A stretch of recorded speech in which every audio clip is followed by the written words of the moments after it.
Dewan Juri, yang kami hormati kakak-kakak dari BEM Sembang dan guru pendamping, dan tak lupa teman-teman yang saya sayangi. Pertama-tama, izinkanlah saya memperkenalkan diri. Nama saya Nesa Eka Ramadhani, berasal dari SMA Negeri 1 Lasem. Pada hari ini, izinkan saya untuk memaparkan hasil karya tulis ilmiah saya yang berjudul Sejarah Kelenteng Gyeongbyo dan Pengaruhnya Terhadap Budaya Masyarakat Lasem. Pada bab 1 pendahuluan ini terdiri dari latar belakang masalah, tujuan penelitian, manfaat penulisan, batasan masalah, dan metode penelitian. Latar belakang masalah pada penelitian ini.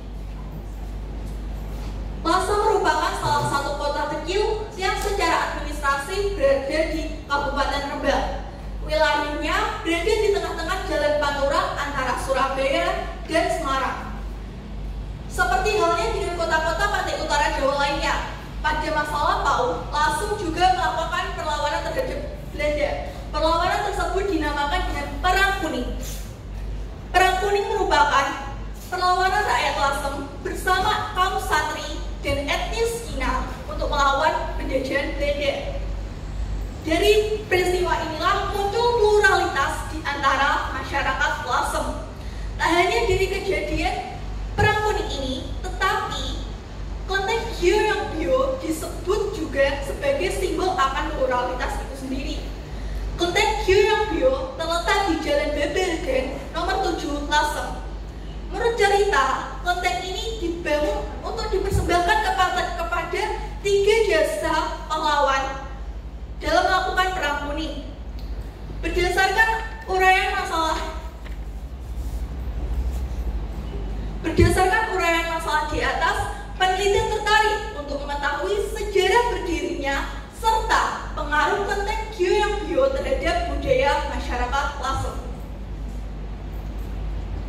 Tujuan penelitian ini yaitu untuk mengetahui sejarah berdirinya kelenteng Gyeongbyo serta untuk memahami pengaruh kelenteng Gyeongbyo terhadap budaya masyarakat Lasem. Manfaat penulisan yang pertama yaitu untuk menambah wawasan mengenai sejarah berdirinya kelenteng Gyeongbyo serta dapat membantu untuk lebih memahami mengenai pengaruh kelenteng Gyeongbyo terhadap budaya masyarakat Lasem. Batasan masalah pada penelitian ini yaitu dilakukan di kelenteng Gyeongbyo mengenai sejarah berdirinya serta pengaruh kelenteng Gyeongbyo terhadap budaya masyarakat Lasem. Metode penelitian yang digunakan yaitu metode historis. Adapun tahapan-tahapan penelitian yaitu yang pertama, pemilihan topik. Topik yang diteliti pada penelitian ini yaitu kelenteng Gyeongbyo. Peneliti tertarik untuk mengetahui sejarah berdirinya serta pengaruh budaya terhadap masyarakat Lasem. Serta peneliti memiliki kedekatan emosional dengan kelenteng Gyeongbyo. Yang kedua yaitu heuristik atau pengumpulan data.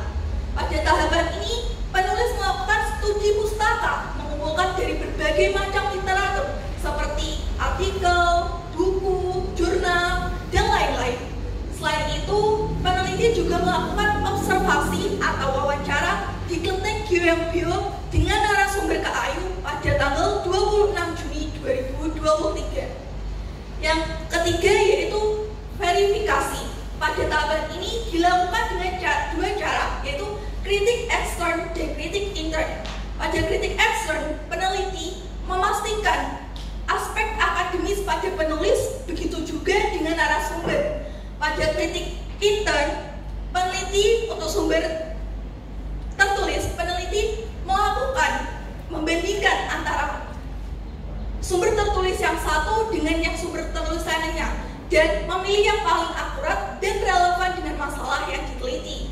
Untuk sumber tulisan sendiri, peneliti membandingkan hasil wawancara yang satu dengan narasumber yang lain.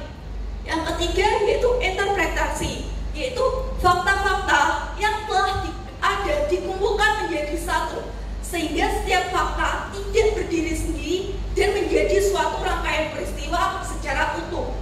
Yang kelima yaitu historiografi atau penulisan. Ini merupakan tahapan akhir di mana hasil dari heuristik, verifikasi, dan interpretasi dikumpulkan menjadi satu dengan bahasa yang mudah dipahami dengan memiliki mutu standar penulisan.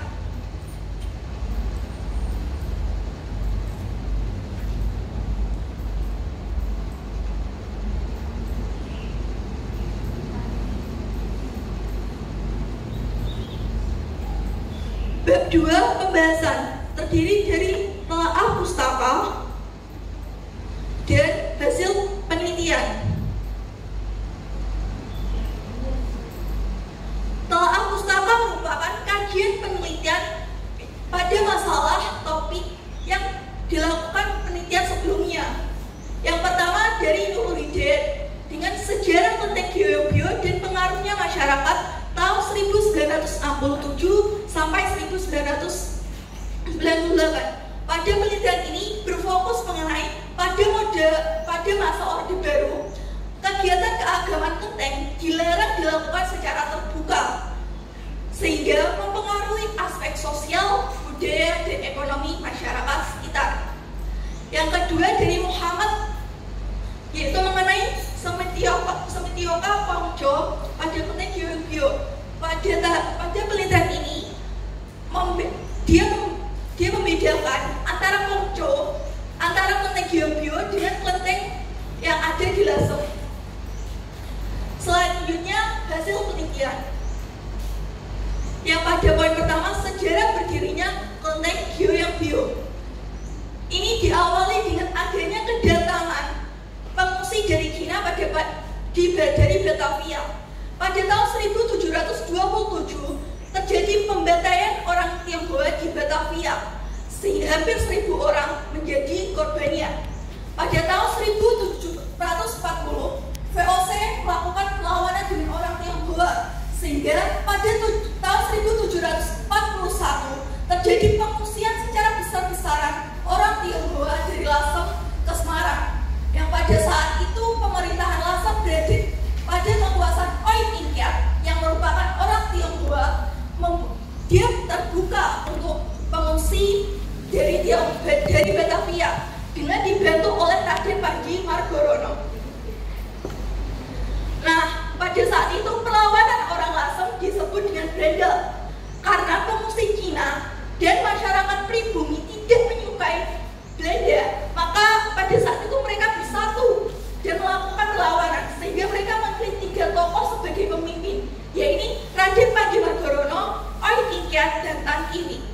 Mereka melakukan penyerangan secara dua, yaitu dari darat dan air. Raden Panji Margorono dan Oi Tingkat melakukan penyerangan di darat, sedangkan Tan Kiwi melakukan di air. Tetapi Tan Kiwi meninggal pada saat beliau mendekati Pulau Mandalika terkena oleh ledakan meriam.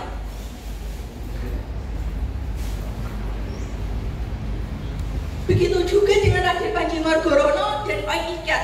Pada saat melakukan perlawanan, walau dapat mendapatkan bantuan dari berbagai daerah, mereka tetap kalah, sehingga mereka pergi ke desa Raji dan menanggalkan pakaian Cina dan membeli tembaga. Mereka menyamar menjadi seorang tembaga agar bisa kembali ke Lasem.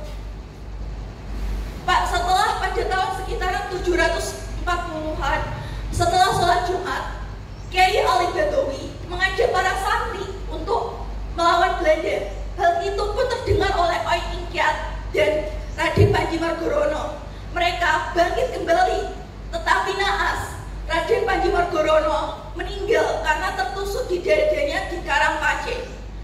Saat mendengar kabar tersebut, Oi Tingkat yang saat itu berada di Palagan Layur, beliau menjadi membabi buta, menurunkan kewaspadaannya sehingga beliau terkena tembakan oleh tentara Belanda.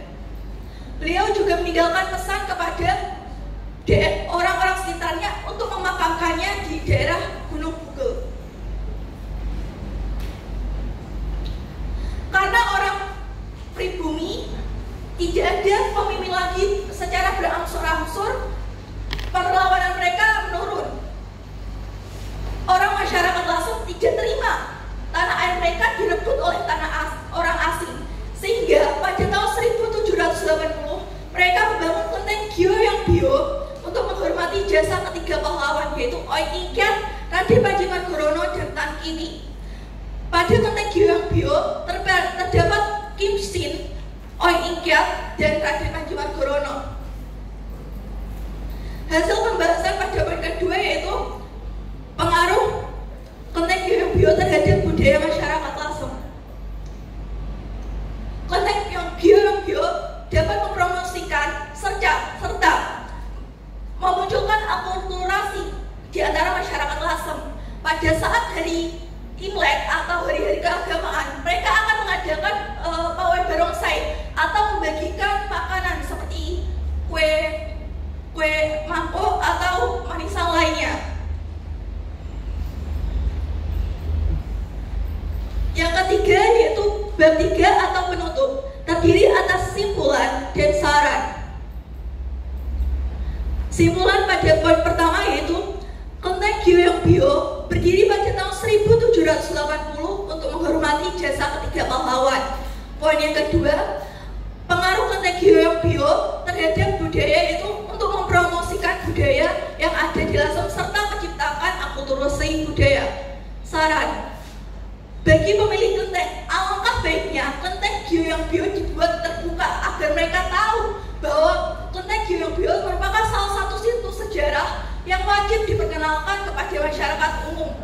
Yang kedua, kepada guru sejarah, sebaiknya para pelajar dikenalkan sejarah lokal terlebih dahulu, baru sejarah skala nasional dan internasional. Yang ketiga, pada pelajar, alangkah baiknya lestarikan dan pertahankan budaya yang ada di Lasem. Sekian yang dapat saya sampaikan. Mohon maaf bila ada tutur kata yang kurang berkenan. Terima kasih. Terima kasih atas kita. Untuk sesi selanjutnya adalah sesi komentar dan tanya jawab. Untuk peserta nomor 3 sudah siap? Oke, kepada Dewan Juri saya persilakan. Baik.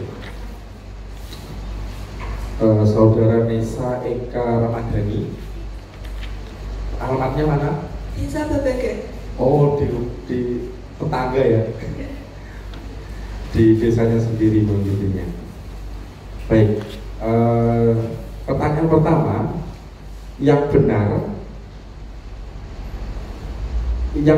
itu Raden Panji Margono atau Raden Panji Margono atau Raden Panji Margrono? Mohon maaf tadi salah pengucapan, Raden Panji Margono. Betul? Iya. Oke, selanjutnya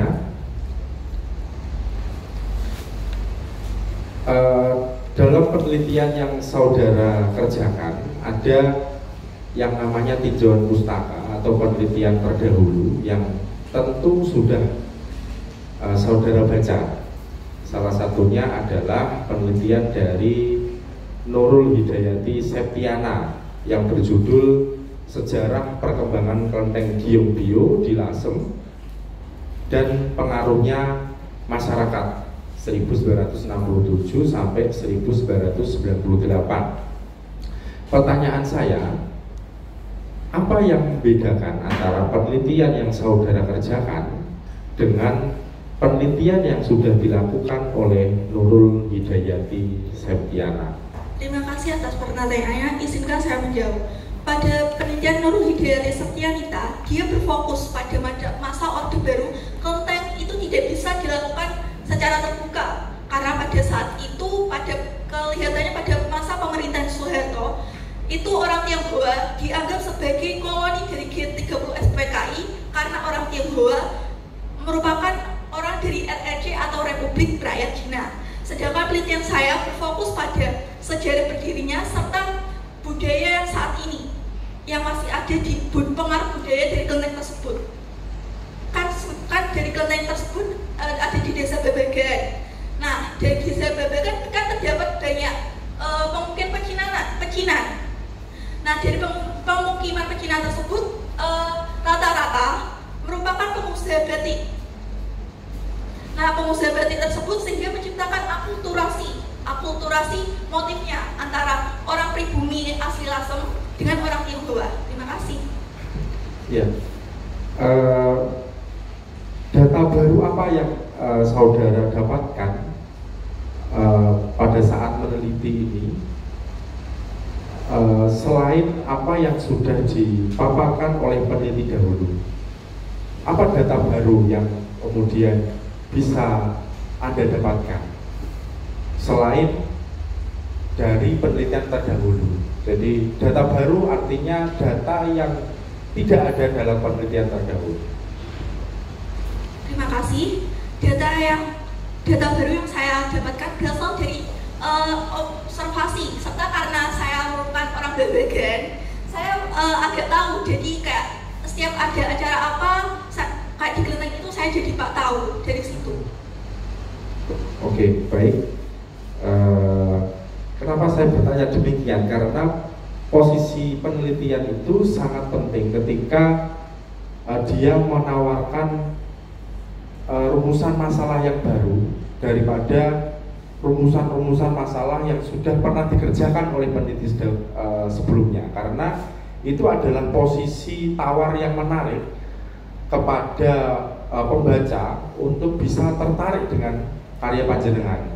Nah, ketika penelitian yang jenengan lakukan, saudara lakukan, itu mungkin sudah pernah dilakukan oleh peneliti terdahulu. Kemudian apa pentingnya para pembaca membaca karya penelitian saudara? Karena cukup membaca karya terdahulu. Artinya posisi tawar seorang peneliti adalah memberikan data yang beda daripada data-data yang telah lama muncul di publikasi. Jadi untuk riset-riset selanjutnya mungkin kita bisa berpaktok pada itu. Jadi nilai tawar kita dalam melakukan riset itu genuine, asli, yang mana itu memiliki gaya yang berbeda dengan objek yang sama, tetapi kita bisa menginterpretasikan atau kita bisa membuat gaya atau rumusan masalah yang berbeda dari penelitian-penelitian terdahulu. Nah, itu akan menjadi penelitian yang dahsyat, gitu kan. Ini juga masukan karena ke depan panjenengan pasti akan kuliah, kemudian juga ikut lomba lagi, misalnya ketika penelitian itu memiliki objek yang sama, tantangannya adalah bagaimana gaya atau rumusan masalahnya itu bisa kita bedakan daripada penelitian-penelitian tersebut. Gitu ya? Terima kasih atas sarannya. Iya.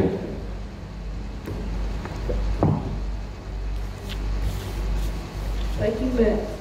Pagi. Nesa Eka Ramadhani. Mana ada di bom pertanyaan yang masih semangat ya. Oke, sedikit menambahi dari Mas Iksan tadi juga. Saya sebenarnya juga tertarik Mas dengan yang penelitian terdahulu terkait Nurul Hidayati. Dengan pembahasan yang kurang lebihnya hampir mirip ya Mas ya. Hampir mirip, betul. Bahwa kalau kita penelitian memang dibutuhkan data-data terbaru atau terupdate. Gunanya apa? Nanti kita waktu menyusun artikel juga semakin lengkap. Karena bukan hanya menyertakan yang awal saja, namun kita bisa menambahi materi-materi yang akan kita peroleh selanjutnya untuk dituangkan dalam karya kita. Gitu Mbak. Sedikit menambahi pertanyaan dari Mas Iksan tadi. Kalau menurut Mbak Nesa Eka Ramadhani sendiri, mungkin kan tadi ada beberapa penelitian terdahulu. Ada dari Mbak Nurul Hidayati. Ya, di sini ada beberapa. Mungkin bisa dijelasin sedikit kekurangan yang dari terdahulu itu bagaimana sehingga Mbak Nesa Eka mengambil topik ini, gitu. Terima kasih. Penelitian terdahulu itu terlalu berfokus pada sejarahnya, sejarah mengenai itu sejarah berdirinya kelenteng. dia nggak berfokus pada masa Orde Baru. Penjelasan mengenai pada masa Orde Baru itu hanya sedikit, serta pengaruh kelentengnya terhadap berbagai aspek budaya. Di sana dijelaskan hanya singkat seperti aspek ekonomi. Contohnya itu di sana dijelaskan itu kan di sekitar kelenteng itu ada pedagang. Nah pada saat itu karena tidak ada pengunjung, maka pedagang di sana tidak mendapatkan keuntungan berupa laba, sehingga berpengaruh terhadap sektor ekonomi. Hanya dijelaskan sampai di sana. Terima kasih. Oke, terima kasih Mbak. Pertanyaan yang kedua, jika harapannya akan dilakukan penelitian selanjutnya. Nah, saran dari Mbak Nasa Eka sendiri nanti bagaimana untuk peneliti selanjutnya terkait tema yang sama ini? Terima kasih. Saran saya selanjutnya kan saya sempat baca-baca kelenteng Gyeonggyo itu berdiri berdasarkan 3 versi. Nah, yang saya bawakan ini salah satu versinya. Saya berharap penelitian selanjutnya dapat membawakan 2 yang belum saya sebutkan, 2 yang belum saya jelaskan tadi. Terima kasih. Terima kasih Mbak. Enak ya belajar tentang sejarah, apalagi di daerah kita sendiri. Yang biasa orang-orang taunya kebanyakan Lawang Ombo ya Mas. Kebanyakan taunya Lawang Ombo, jadi lebih paham tentang kelenteng juga. Oke, terima kasih Mbak. Di motivasinya nanti bisa diperbarui lagi penelitiannya. Jika kedepannya akan mengikuti event lagi, lebih digali lagi. Boleh juga tadi yang ditawarkan ada 3, nanti bisa dicoba digali lagi begitu. Semangat, terima kasih. Wassalamualaikum. Terima kasih atas pertanyaannya. Mohon maaf bila ada tutur kata yang kurang berkenan. Wassalamualaikum warahmatullahi wabarakatuh.